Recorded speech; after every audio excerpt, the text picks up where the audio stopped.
Y seguimos con el tercero de nuestra serie de debates sobre el 21 de mayo, ahora dedicado al tema político, las reformas políticas, pero también las lecciones políticas, hacia dónde apunta lo que viene después del 21 de mayo tras el discurso de la presidenta Bachelet.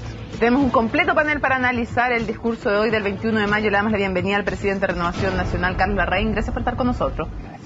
Pepe Out, vicepresidente del PPD, además diputado. Buenas noches. Hola. Francisca Correa, presidenta de Bópoli, bienvenida. Muchas gracias, buenas noches. Y Lautaro Carmona, secretario general del Partido Comunista, también diputado. Buenas noches. Buenas noches. A ver, comencemos con un tema general. ¿Qué lectura política hacen ustedes de cuál fue el mensaje, qué fue el acto político, qué intención tenía la presidenta con el discurso de hoy? ¿Qué trató de hacer Carlos Larraín? ¿Qué trató de hacer? Bueno... ¿Y si lo logró o no? Yo creo que ella trató de desilusionarme. Estaba dirigido a mí. El discurso... Yo siempre había apostado que ella podría morigerar un poco el ambiente así tan tironeado en que estamos. Y no lo hizo. Pero en definitiva ella está siendo fiel a sus ideas centrales, y me parece a mí que ella se subió a la retroexcavadora de Jaime Quintana.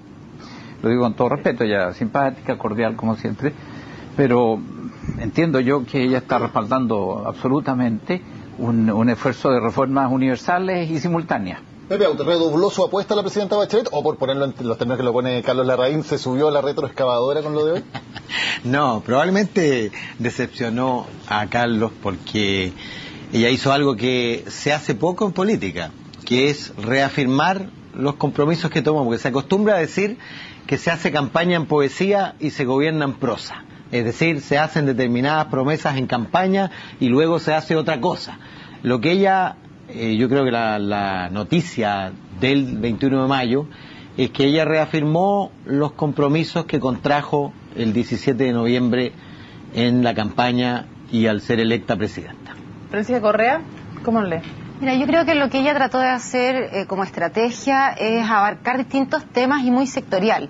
O sea, como que abordó muchas temáticas diferentes, llegando a las personas. O sea, yo creo que esa fue su estrategia, con muchos anuncios titulares. Lo importante es ver cómo va a ser la bajada y el contenido de cada uno de esos, más allá de los compromisos de campaña. Yo creo que la estrategia de ella, porque habló de muchos temas, o sea, desde las mascotas hasta los derechos de agua. Entonces, la verdad es que fue un discurso, de mi gusto, muy cercano, muy valorado por las personas. Creo que es importante evaluar cómo esos titulares van a ser bajadas después y cómo se van a implementar muchos de esos anuncios. Doctor, ¿cuál fue el gran hecho político de la cuenta pública de hoy? Yo creo que el gran hecho político es que el mensaje de la presidenta constituye una pieza magistral desde el punto de vista de la consecuencia política con los compromisos contraídos. Es decir, este mensaje, que si bien es cierto puede consolidar decepciones en quienes obviamente no ven el programa que el país respaldó, sin embargo van dirigidos esencialmente a ese escepticismo de que se compromete algo y luego hay mil explicaciones para explicar por qué no se va a hacer aquello. Es decir, un programa sin letra chica. Y eso es lo que dio cuenta sobre la base de un eje, las reformas estructurales que son muy clave, nueva constitución desde el punto de vista político, y lo planteó, reforma de tributaria desde el punto de vista económico, y lo planteó, reforma de educación como política social y deber de Estado, incluyendo el tema de la salud, y luego una cantidad de otras cosas que estaban todas en el programa de gobierno comprometido con Chile, y que no es un misterio, porque aquí hay un punto político previo, que los políticos podemos hacernos cargo. No solo fue el programa de ella a nivel presidencial, fue el programa de todos quienes fuimos candidatos parlamentarios y los candidatos a los regionales. Que es inequívoco, y entonces lo que corresponde que haga la presidenta es cumplir con lo que comprometió. Entonces la decepción yo creo que viene del resultado electoral. Ahora, no es solo decepción entre los partidos de la alianza, porque por ejemplo los estudiantes siguieron en la calle marchando, Pepe Out, y dijo Melissa Sepúlveda, presidenta de la FED, por ejemplo, que las deudas de los estudiantes debían condonarse, que la lógica de los comités de expertos las conocen, dando como un ejemplo, pero llevándolo al general del discurso. ¿Realmente la gente habrá creído? Los que son escépticos, pero desde el lado de que creen que aún es insuficiente con lo que se promete y que ni siquiera lo que se promete se va a cumplir. Bueno, siempre habrá quienes consideren que son insuficientes. Ahora, ellos no estaban de acuerdo con el programa.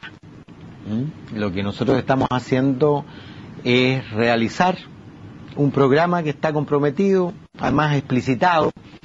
Por supuesto, distinto es gobernar que protestar. Nuestro desafío es gobernar, es decir, es cambiar la realidad, y por lo tanto lo que está planteado allí son compromisos cumplibles, financiados, factibles, que van a ser realidad. Por supuesto, la tarea de otros es reivindicar, la nuestra va a ser gobernar. ¿Cambia el tono político en que se ha dado el debate hasta ahora con el discurso del 21 de mayo o mañana vamos a seguir más o menos igual como estábamos ayer, Carlos Larraín? Mañana se va a hablar de la situación internacional y en eso va a tener unanimidad ellas, ¿no? Pero en cuanto al cuadro político interno, quizás sea mi optimismo nato. Yo había apostado que ella le iba a poner un poco de realismo mapochino al asunto. ¿Ah? Y la verdad es que me parece a mí que Alemania Oriental nos está penando firme. Dice mañana porque estamos convocados a un desayuno, todos los presidentes de partidos. Pensé que sabía. Por el tema de la Haya, sí lo sabe. O sea, la decepción a que alude Lautaro, en fin, yo claro, se sabe que no soy de izquierda, ¿no? Pero me siento un poco decepcionado por el papel de ella. O sea, la frase final de su discurso, la invocación a las limitaciones que trae la realidad, pues yo no lo vi reflejado en el conjunto del discurso. Eso es lo que a mí me preocupa un poco, porque hay un montón de promesas y compromisos, y no vaya a ser que los cumplen. Francisca, no vaya a ser que cumpla los compromisos y se cae la raíz. Pero habían algunos que apostaban antes incluso a que se iban a bajar las expectativas, tomando como precedente esta disminución en la proyección de crecimiento que hizo el ministro de Hacienda. ¿Este fue un discurso que logró bajar expectativas o que aún más las creó y eso puede ser problemático? Yo creo que aún más las creo. O sea, yo creo que creó más expectativas, como te decía antes, se abordaron muchos temas. Quedaron algunos fuera que son muy importantes. Se habló muy poco de las personas en situación de pobreza, los plazos y las metas, por ejemplo, para la reconstrucción del norte, la solución definitiva en el caso de Valparaíso. O sea, faltaron como planes más medibles, a mi juicio. Habían algunos que sí, pero otros solamente en titulares. Claramente yo creo que esto aumenta las expectativas. Por ejemplo, en el caso de la proyección de las salas cuna, que ella anuncia la construcción de 4.500 salas cuna y son 90.000 cupos para nuevos niños, que son para menores de 2 años. Sin embargo, para los mayores de 2 anuncia 34.000 cupos, es decir, la creación de 1.200 salas. Esto ya se hizo antes, se aumentó muy fuerte la cobertura en sala cuna menores de 2 y lo que pasó fue que las mamás tenían que esperar, una vez que se les terminaba la sala cuna, los 2 años, esperar hasta los 4 para entrar a la escuela a prekinder. Entonces a mí me llama la atención que si eso ya se implementó una vez, no construyamos la misma cantidad de cupos para menores de 2 y después para mayores de 2, que lógicamente los niños crecen, entonces si vamos a hacer 90.000 cupos en menores de 2 años, también tenemos que hacer 90.000 cupos para mayores de 2, porque si no vamos a quedarnos con el desarrollo educativo del niño trunco. Y eso es una cosa que ya pasó cuando ella fue presidenta. Antes nosotros, cuando me tocó trabajar en la Junji, tuvimos que construir los niveles medios que se llaman, porque las mamás lo pedían, porque claramente la demanda a menor edad es menor que a mayor edad también. Entonces, a mí eso, por ejemplo, me llama la atención, porque ya debería haber habido un aprendizaje en esa materia. Y eso, a mí, por ejemplo, me preocupa el tema de la Ley de Protección de la Infancia, que está hace muchos años en el Congreso. ¿Dónde está aquí? El Consejo Nacional de la Infancia que se creó tiene un plazo de un año, para poder elaborar un plan. Y la verdad es que pues, se puede prorrogar 6 meses. ¿Cómo los niños hoy día van a esperar un año más?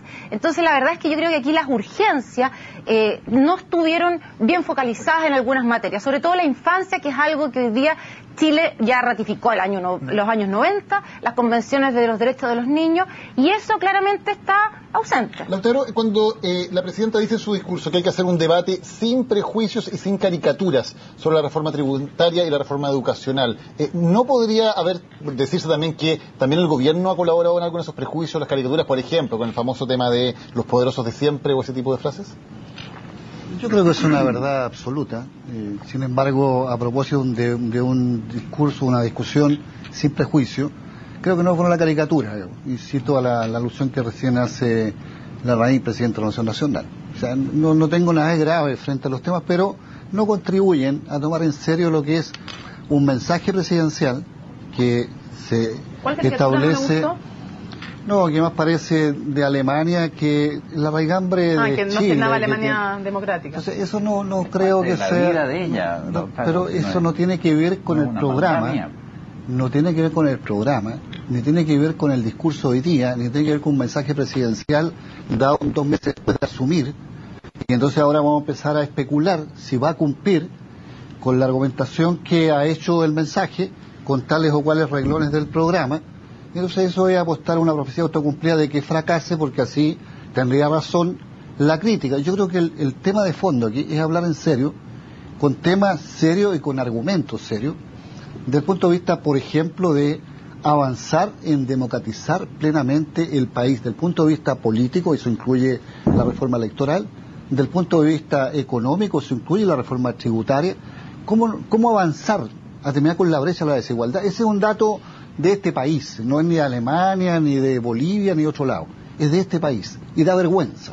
Y entonces aquí hay 2 grandes medidas anunciadas: reforma tributaria, que ya fue aprobada en la Cámara de Diputados, y una reforma laboral que implique darle mucho más empoderamiento al movimiento sindical, cosa que haya negociación colectiva real y haya, digamos, un derecho a huelga efectivo. Eso va a permitir subir los salarios.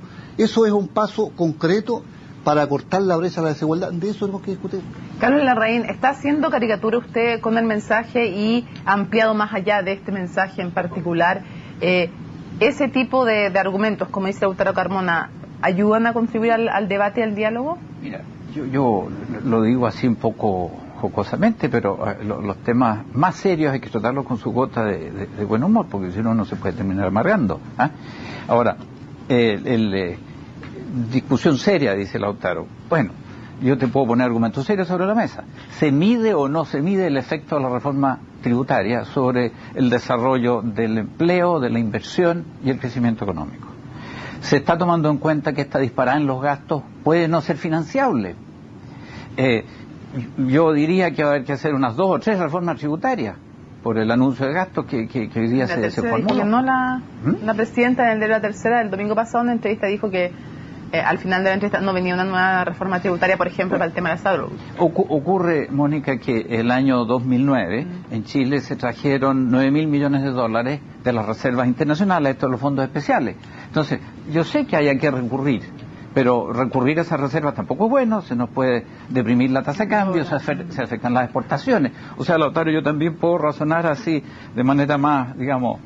Sin Alemania Oriental. Sin recurrir al muro del Berlín.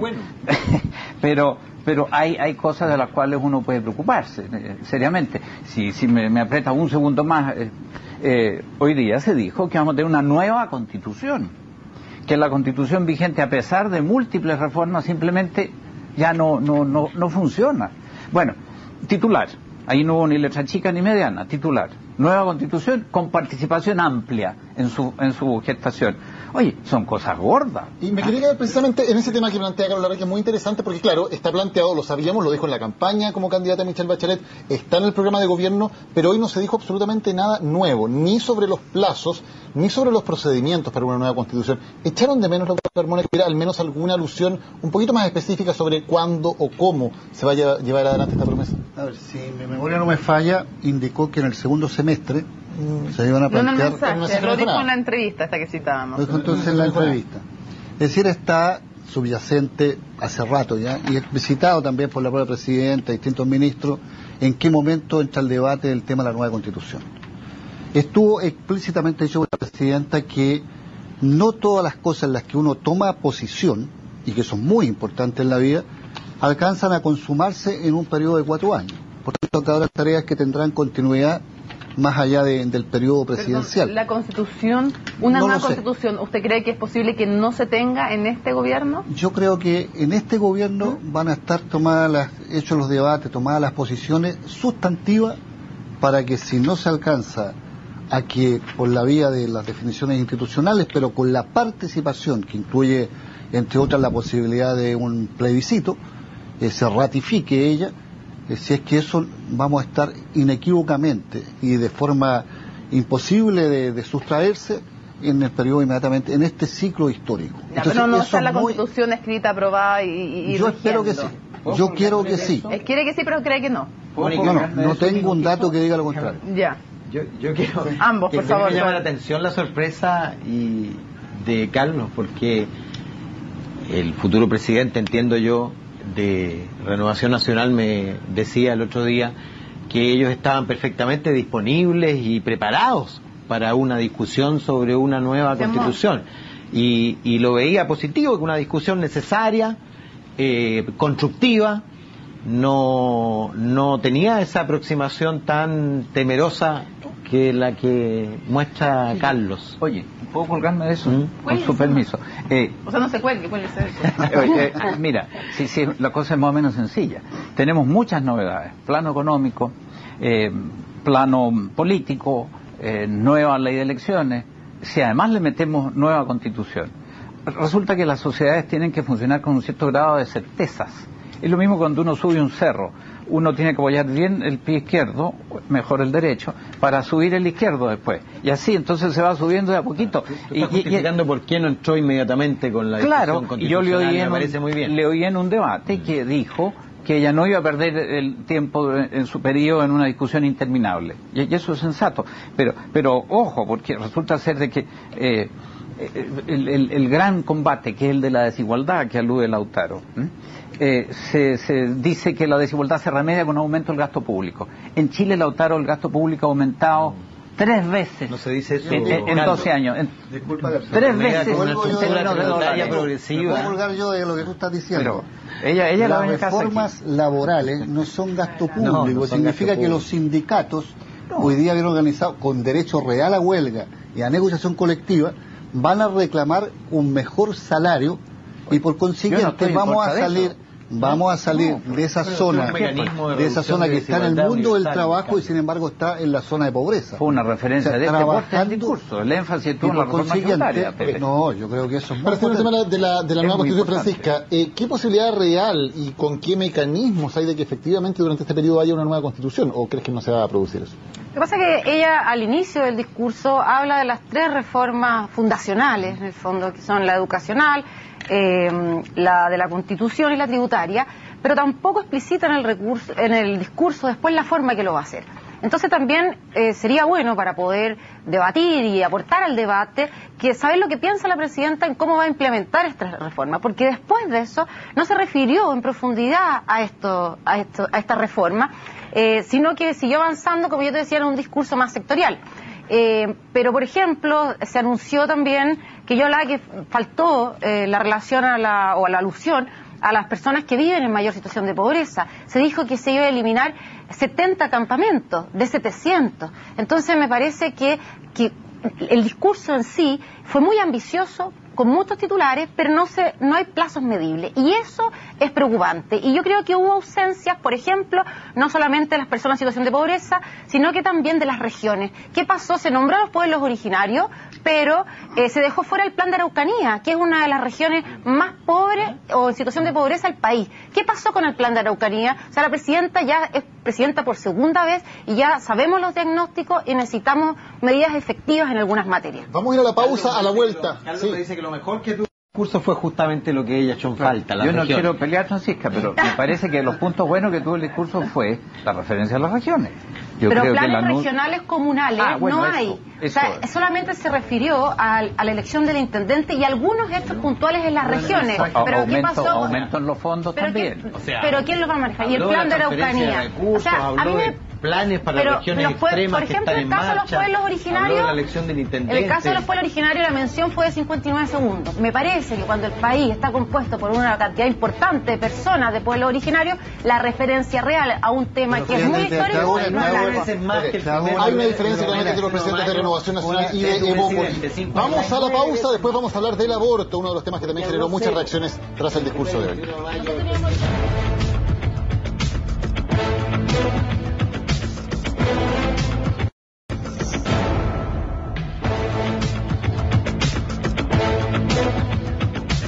Continuamos con este debate político, dando cuenta de lo que fue el 21 de mayo y sin duda uno de los temas más polémicos fue no un anuncio, sino una referencia. No hubo anuncio, un proyecto de ley en concreto, pero sí se dijo que en el futuro se va a discutir o se debiera discutir un proyecto de ley de aborto en 3 casos. Aborto si está en riesgo la vida de la madre, si el feto es inviable y en caso de violación y hubo reacciones inmediatas. Vamos a escuchar, de hecho, la de Monseñor Esati.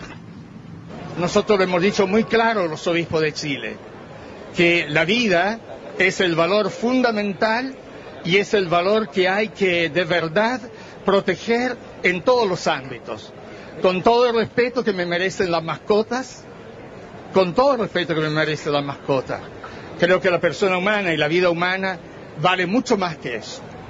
Claro, esto a raíz de que también se anunció un plan nacional de esterilización de mascotas, se hace esa referencia entonces, Monseñor Esati. Una referencia similar a la que hizo también el expresidente Piñera, que no asistió al Congreso pleno, pero sí lo estuvo viendo, claro, y comentó a través de Twitter lo siguiente, sobre este mismo tema. Dice el expresidente Piñera a través de su cuenta de Twitter: parece que hay más cuidado y preocupación por el bienestar de las mascotas que por la vida y dignidad de los niños que están por nacer. Con estas dos impresiones volvamos al panel para preguntarles, ¿fue una buena o una mala noticia que se hiciera esta mención y cómo toman también las reacciones que ha generado? ¿Quién quiere abrir los fuegos? Bueno, los obispos dicen exactamente lo mismo que dijeron con la ley de divorcio.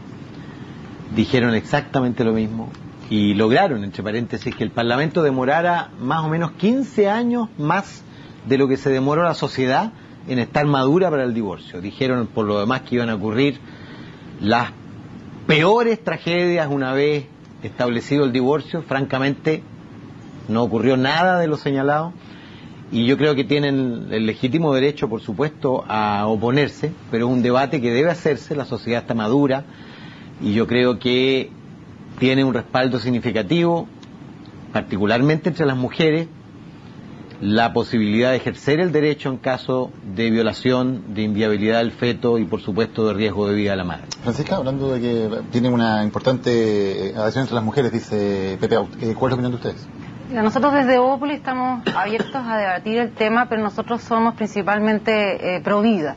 O sea, nosotros creemos en el principio de la vida y en el derecho del niño por nacer. Ahora yo creo que no es solamente un tema de mujeres y aquí hay que acompañar también lo que pasa socialmente. Muchos de los casos extremos que se plantean se dan por abuso sexual infantil y esa es una problemática que tampoco se está abordando.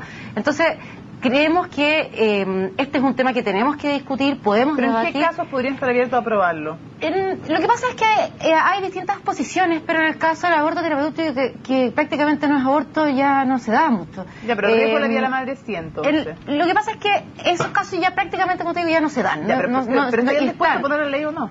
Lo que pasa es que tenemos que debatirlo, o sea, creemos que hay un debate social aquí involucrado, pero no puede ser solamente la herramienta del aborto, sino que quién está acompañando a las madres, quién está, en el fondo, previniendo el abuso sexual infantil, que muchos de estos casos no se denuncian y son, en el fondo, producidos por incesto. Entonces, la verdad es que cuando se ponen estos casos extremos... ¿Tienes opinión? Sí, claro que nosotros tenemos opinión. ¿En caso de incesto tienes opinión? Tenemos opinión. ¿Crees y creo que se puede ejercer ese derecho? Yo creo, la verdad, es que las políticas sociales en pro de la vida y en pro de la mujer tenemos que hacerlas desde mucho antes. Y si queremos hablar en serio del tema del aborto en caso de violación, hablemos en serio de abuso sexual infantil. Pero los casos se van a seguir produciendo. Más allá de las políticas que haya, se pueden reducir los casos, pero siempre va a haber casos. En esos casos extremos, que ojalá sean los menos posibles, ¿hay que legislar para permitir la desaparición del aborto o no? Hay que debatir para ver cuál es la legislación que se va a aplicar. Eso es lo que yo pienso. Nosotros somos pro vida, pero estamos abiertos al debate. Aquí es donde viene el tema de hacerse cargo de cada juicio que se establece, más allá de querer descalificar un discurso.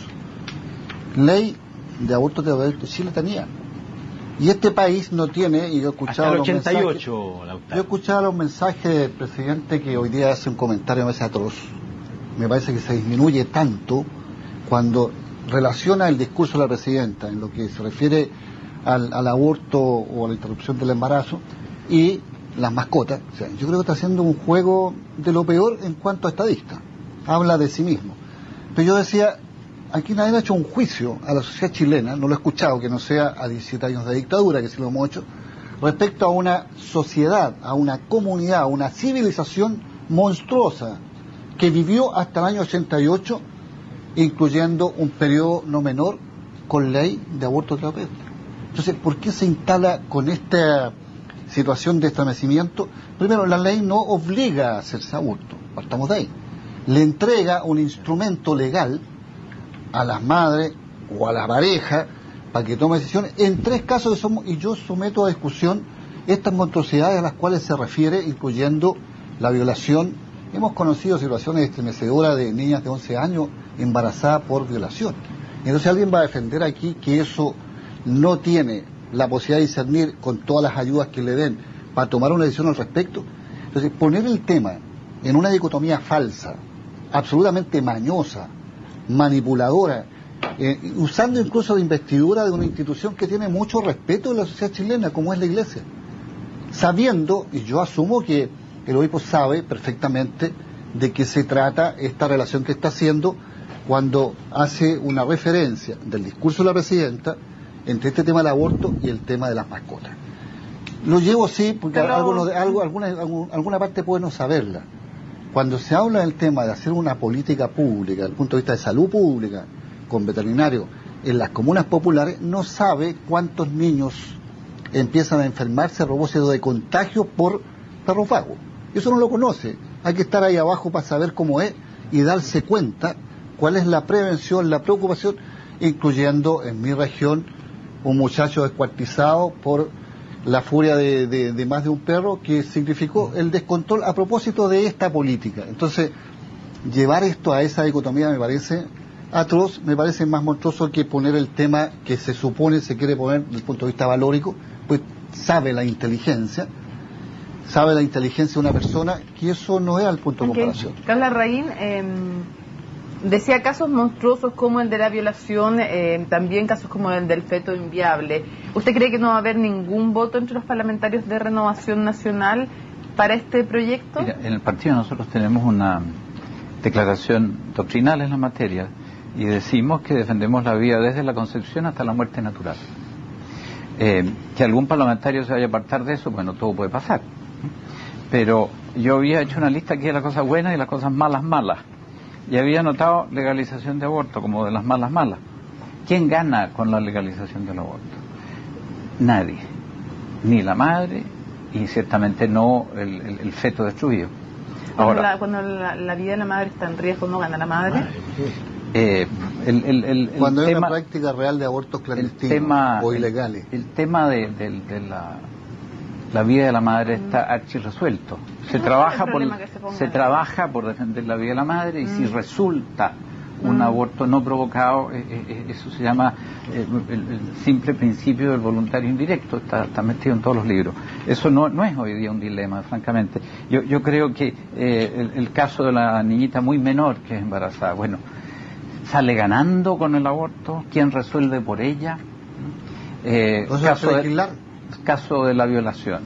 Un delito cura otro delito. Yo no estoy de acuerdo con el aborto. Nosotros en Renovación Nacional lo hemos mantenido sistemáticamente. Esto no es un problema religioso, esto es un problema de derecho de gentes, de lo que se llama antes derecho natural. Todos estamos interesados en la vida. Ahora, quizás desde el Partido Comunista debería haber más agradecimiento a la Iglesia Católica, porque la Iglesia Católica se jugó por defender muchas veces a personas que eran comunistas y nadie les preguntaba si lo eran o no. La famosa Vicaría de la Solidaridad se dedicó a eso durante muchos años. Choca justamente. Entonces habría que... La Iglesia... si lo de las mascotas, olvidémonos, Lautaro, déjame, yo te oí con mucho interés. Lo de las mascotas, estoy completamente de acuerdo contigo. En Chile nos hemos convertido en esclavos de los perros. El expresidente Piñera ligar los paséate por Valparaíso y a ver si te reciben en la casa en la tarde por olor a caca perro, ¿no? O sea, en los campos se da el fenómeno extrañísimo esto de las sociedades protectoras de animales que velan por los derechos de los perros pero no se preocupan de los derechos de los terneros.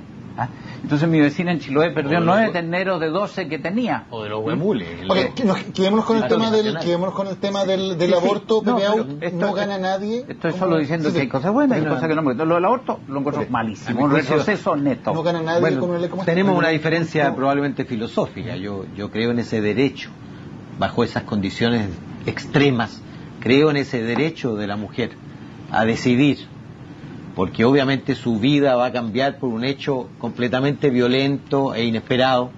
He visto también mujeres que incuban durante 9 meses un feto que derechamente no tiene vida y está destinado a no nacer y sin embargo está obligada a permanecer durante meses con un embarazo que no va a dar a luz a un niño, ¿cómo no va a ser ganancia para una mujer? Yo por lo menos sé, tengo en la mirada una persona concreta que habría dejado de sufrir 9 meses si hubiera tenido ese derecho. Una pregunta, ¿cree en el derecho de la mujer a elegir solo en esos casos extremos o también hay detrás en mi caso particular yo creo que libre, bajo esas condiciones extremas solo en esas no votaría a favor ninguna ley de aborto que fuera aborto libre?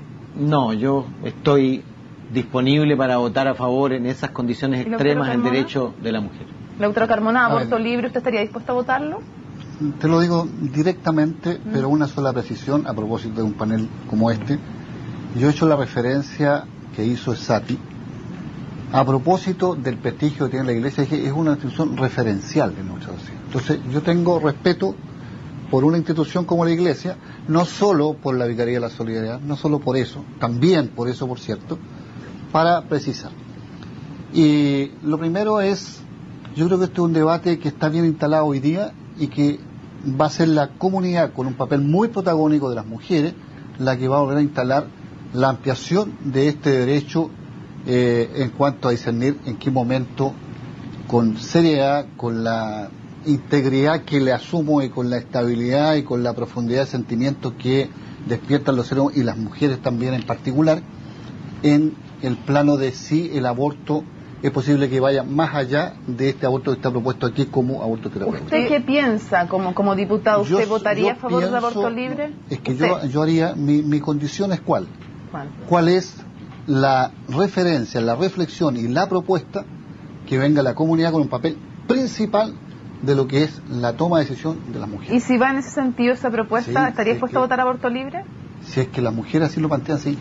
Sí, lo que pasa es que yo quería decir el caso contrario al de Pepe Out, que yo sí también conozco un caso concreto donde a los 7 meses le dijeron a la madre que el niño venía sin cerebro, con diagnóstico, se hicieron estudios, acá en Chile pasó el caso, y realmente después que el niño iba a nacer cuando muriera, y eso no ocurrió, y la niñita tiene hoy día 12 años. Entonces, a veces también los diagnósticos son equivocados, y no solamente en Chile, sino que en otras partes del mundo, donde el aborto se debate incluso desde los niños con síndrome de Down.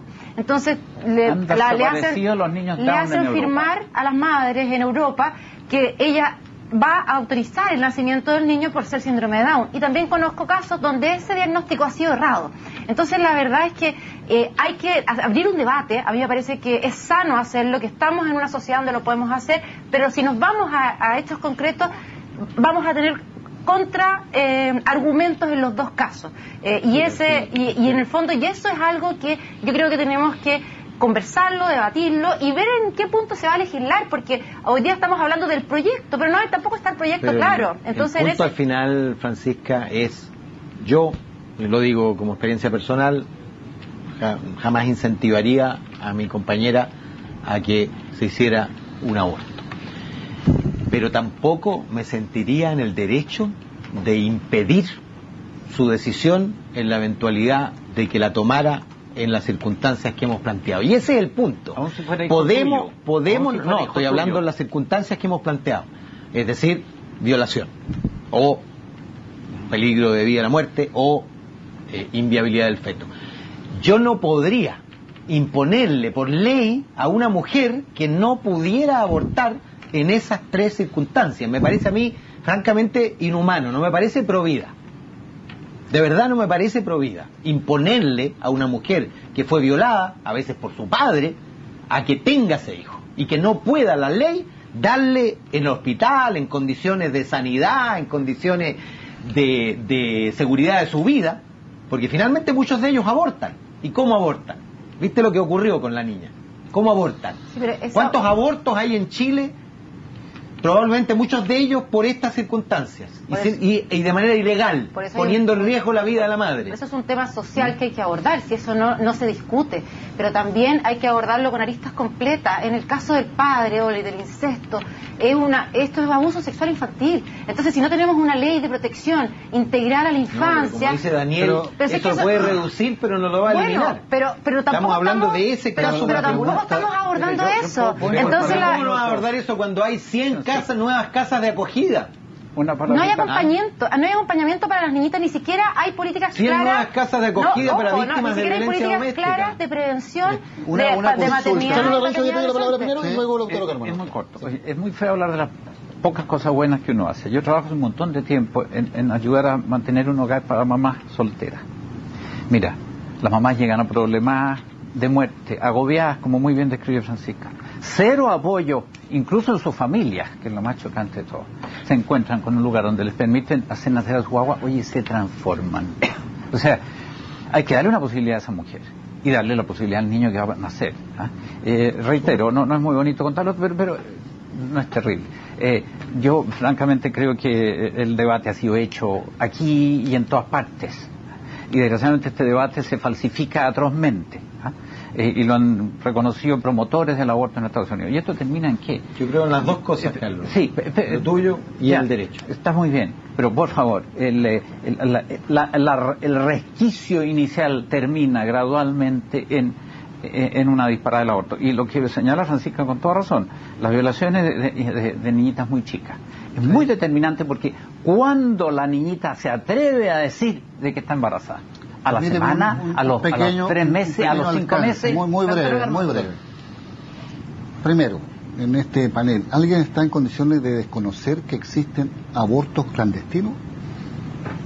¿Alguien está en condiciones que no han habido consecuencias fatales para las madres en varios de los casos? Eso conecta con lo que se ha dicho. Ayudémosla. Segundo, tener una ley no es la promoción del aborto. Yo no soy partidario de, si de mí depende, de promover pero usted la ley, la ley depende de usted. Como el divorcio. No, estoy hablando en términos personales, pero yo no legislo solo para mi vida personal. Yo no legislo para cómo funciona mis conceptos de comunidad más próxima, sino para un país completo con un tema que tiene registro planetario, o sea, más allá de este país y que tiene historia en Chile. Entonces, hacer el debate en función de quiénes estamos porque exista la ley, no es que somos los promotores, porque esa es una decisión que va a tomar las personas que tienen, pero van a tener esa opción.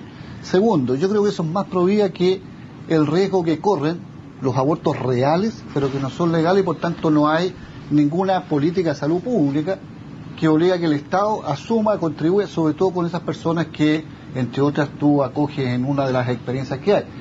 No tienen ninguna de esas posibilidades, no las tienen. ¿Y por qué entonces el Estado no va a poner en disposición y por qué vamos a marcar de antemano que si eso ocurriera como opción va a significar una posición antivida?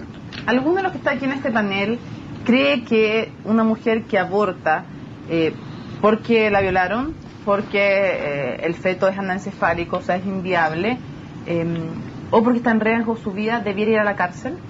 No, yo creo que no, eso no debería ocurrir. No debería ir a la cárcel. Eso es despenalizar. Bueno, por eso yo creo que eso no ocurra, Francisca. Está bien, sí. Pero la despenalización ocurre a los que contribuyen al aborto. Yo no soy abogado, ni soy, quizás no soy experta, no soy mujer. A diferencia, bueno, pero déjeme terminar. A diferencia de los que están acá, yo soy mujer y ustedes han estado hablando de los derechos de la mujer. Y se nota la diferencia. Me parece que yo creo que por eso me abro al debate y también reconozco que hay muchos abortos clandestinos. Si mi único punto es que tiene que abordarse de forma integral y no siempre estar con la última herramienta de la ley exacta. Entonces yo creo que hay que debatirlo en profundidad, es un tema social, creo que hay que hacerlo, pero yo tampoco creo que hay que condenar a las mujeres, hay que acompañarlas, es dramático lo que ocurre y como mujer creo que tengo el derecho de empatizar con esas mujeres también, porque la verdad es que el sufrimiento que tenemos, la violencia que podemos recibir las mujeres, la exposición a la que estamos puestas y sobre todo los apoyos cuando son menores, cuando son niñas, son muy bajos. ¿Pero entonces, merecen pena o no? ¿Cómo? ¿Merecen una pena? Yo creo ya lo que dijo no. ya. Eso es bueno, lo que estoy entonces diciendo. hay que despenalizar. Carlos Larraín me llama la atención que usted decía no merece estar tras las rejas. Entonces, para el caso de la madre que aborta, en estos casos que yo le mencionaba, ¿debiera despenalizarse el aborto? En Chile no se ha condenado a ninguna mujer por aborto Pero se ha desde hace 50 años. Pero se ha perseguido, es muy bueno. Yo insisto en ¿Y se persiguió judicialmente? No, operan atenuantes, operan toda clase de cosas. El derecho penal no es solo una definición. Pero debiera despenalizarse. Hay muchos ¿no? factores y la mujer no deberá ser castigada. Eso no significa despenalizar el aborto. ¿Y qué significa? ¿Ponerle otra pena distinta? Significa tomar legalmente en cuenta todas las situaciones de violencia que es Lourdes Francisca, la fuerza moral, el terror, el temor, las infinitas atenuantes que contempla el propio Código Penal. Ahora, hay un tema que claramente están perfectamente claras las posiciones que hay acá en el estudio. La presidenta menciona esto, pero no le pone plazo, no le pone fecha, no dice voy a enviar mañana un proyecto de ley sobre este tema, reitera lo que ya está en el programa de gobierno. Le pregunto a dos diputados de la nueva mayoría que tenemos acá, ¿les gustaría que la presidenta enviara un proyecto de ley para despenalizar el aborto en estas tres causas y que ese envío fuera una cosa relativamente rápida? Lo que entendí yo del discurso es que va a enviar un proyecto. Claro, pero no le uno pone anuncia fecha, eso, no sino, especifica. por supuesto, no especifica si es en junio, claro, julio o en enero del próximo año. Como bien dice Carlos Larraín, hay que ir uno a uno. Estamos con la reforma tributaria, entraron el paquete educacional, está el binominal, es decir, tenemos ya el Congreso suficientemente estresado como para no agregarle hoy día otra reforma. Pero yo creo que hay capacidad intelectual y disposición de votos, trabajo, porque estoy oyendo. y votos también. Claro, votos de Están los ustedes. votos porque el tema está el tema de la democracia. Yo puedo, mira, yo fui aludido. Carlos comprometió todos los votos de la alianza en contra. Yo te aseguro que no es así. Oye, yo tengo sí un plazo importante, que algo que dijo la presidenta que me pareció muy bueno, que a igual pega, igual sueldo para las mujeres. Entonces, claro que me gustó. Y eso sí que nos gustaría ver el plazo, porque eso sí es algo importante y un fundamento, o sea, una parte de la discriminación hacia las mujeres. ¿Cómo andamos? Yo pedí, Daniel, hacer el triple. Eso es parte de la reforma. Yo me voy a poner de parte de Daniel. Oye, por favor, yo quería hacer no, vamos a hablar con Pepe. Llega usted se pone de parte de Daniel. Perdió su turno. Se gana 3 veces lo que Daniel me parece injusto. Perdió su turno y quiere volver al tema. Se le ocurre. Vamos a volver al tema el tema que había quedado pendiente, el tema de si van a contar los votos, si ustedes pueden comprometer los votos por el tema de la ADC, si podría la democracia cristiana, ¿ustedes creen que va a estar con sus votos ahí para este proyecto? No, yo asumo responsabilidad respecto a lo que es el programa, quienes nos comprometimos con ese programa, y no voy a disponer yo de una bancada distinta a la mía, a lo cual las trato con mucho respeto. Pero ¿cuál es su vaticinio político? ¿Van a estar pero esos mi votos? expectativa es que, reiteradamente dicho por distintos líderes de todos los partidos de la mayoría, vamos a ser proactivos para cumplir con el programa comprometido por la presidenta, y esto está en el programa. Vale. Yo lo que digo, yo hace rato que quiero escuchar. Yo entiendo perfectamente que hay gente en contra y a favor en la nueva mayoría, y hay gente en contra y a favor en la alianza. No va a ocurrir lo que dice Carlos Larraín. Pero si yo no lo he dicho. Esté negro sobre blanco en la declaración de principio de Renovación Nacional. Yo sé positivamente, porque me lo han dicho. Ayúdenme. Hay parlamentarios de Renovación Nacional. A pesar de su traición. Hay parlamentarios de Renovación No dijo que Nacional. estaban en contra de los votos. Dijo que habían votos que podían estar. No, por Pero eso yo no dijo sabía, que está en el no sé. programa. Hay No sé. parlamentarios de Renovación Nacional que también van a votar, incluso en la UDI. Este es un tema transversal. Que la UDI está Ahora, muy cambiada, la UDI ahora yo mucho. tengo la convicción de que una vez puesto el proyecto, Mónica, Le gustó el monumento de Carter. sí. Oye, que una vez puesto el proyecto, yo entendía que Carter está a punto de entrar a la Renovación Nacional. Yo voy a tener, yo tengo mi reserva. Yo entiendo Tengo mi que una vez reserva al puesto- respecto. Una vez puesto el proyecto, yo creo que hoy día, sin ser experto electoral en esto, te diría que habría mayoría, en la Cámara de Diputados por lo menos, que conozco mejor, habría una mayoría consistente con votos de la nueva mayoría y con votos también de la oposición. Hay un tema que no estuvo, que no lo mencionó la presidenta Bachelet, que es matrimonio homosexual y tampoco ABP. ¿Se le olvidó a la presidenta? ¿No lo mencionó? ¿O era demasiados temas valóricos junto con el aborto que podían estresar ahí a la nueva mayoría? Yo creo que ya está suficientemente anunciado. ¿A dónde está anunciado el matrimonio homosexual? No, me refiero al acuerdo de vida en pareja. Ya. Está suficientemente anunciado, está patrocinado, está puesto el debate, está en el Senado, entiendo yo, a punto de ser votado. Por lo tanto, no era un anuncio muy novedoso. ¿Ah? Pero yo puedo... Sí, claro. Mira, yo A pesar creo... de su tradición está bien, ya, dele. ¿Y por Oye. qué te están cambiando el audio todo esto? No sé. No, bueno, es muy notorio. Oye, ¿Qué le da? nada, este asunto del aborto no vaya a ser que es un empeño por desviar la atención de temas muy concretos e inmediatos. ¿Qué efecto tendrá la reforma tributaria? No se ha abordado seriamente. Está la advertencia de 4 de los 5 exministros de Hacienda en contra. El quinto no opinó porque hoy día es ministro de Educación. ¿Ah? O sea, eso es muy inmediato. ¿Vamos a poder hacer frente al gasto público incrementado? ¿Seguimos apostando por el gasto público? ¿O vamos a terminar como Grecia emitiendo bonos al 25% anual que lo suscribe Lehman Brothers, digamos, no sé quién? Oye, y luego Lautaro, terminamos con movimientos nazis en Grecia. Justo el punto, ojo con el gasto público. Es que ese es justo el punto. A ver. Los países que llegaron donde llegaron porque gastaron más de lo que ingresaban. Y aquí la filosofía del gobierno, y siempre lo ha sido por lo demás en todos los gobiernos anteriores, yo saqué y una felizmente cuenta en el de rápida, Piñera también, que a gastos permanentes, ingresos Yo permanentes. saqué una cuenta Muchísimas rápida, viejo. gracias, se nos acabó el tiempo. El gasto está disparado. Pepe, Carlos, muchísimas gracias por haber estado con nosotros en este debate. Gracias a ustedes. Y ahora viene CNN Prime, así que quédense con nosotros. Seguimos nosotros, de hecho. Abúrranse pero por nosotros supuesto. también.